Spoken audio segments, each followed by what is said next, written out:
Die generaal gehad in de Weermacht wat s'avonds zo laat huis toe gekomen het. Altijd een wonderlijke man geweest. Altijd laat huis toe gaan. Ik kom weer aan zo laat bij de huis, man. Maar hij is verschrikkelijk gesukkel om van die klap op bij de huis te komen. En hij loopt maar zo 2 tree voor en toe naar hakelen. Dan begin huilen zo in achteruit. Zoveel zo dat hij moet omdraaien en terugklap toe lopen om bij de huis te komen. Nou kom ik bij de huis en hij klopt aan die deur. Zijn vrouw schreef op en af. Alweer drank? Hij zei, mama moet niet horen, nee, ik is net verdrank.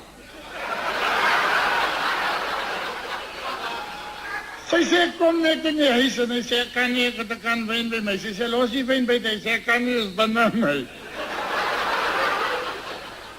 Nou kom ik met die gang af, je weet. Maar nou heb je al geleerd, je moet niet aan die mieren vatten, want dan vatten die portretten af. Of generaal Smits en zijn schoonma is al zo stukkend gevangen. Nou pak hij zijn duimen in, je weet, nou kom hij. En hij voelt zich al helemaal secure, maar hij trapt die koketielen ook raak met kokkie. Die staan in die gang en kokkie is uit. Morgen kokkie, morgen kokkie. Ik schrik hem half op. En nou zo achter kokkie en kokkie is door elkaar, is donker en is uit zijn hokje.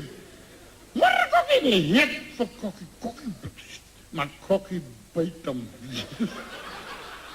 Hij los die vark, nou vlieg je weer. Morgen kokkie, morgen kokkie. Hij zet je op die mantelpiece, nou zeg je achter kokkie en kokkie. En hij hit weer voor kokkie.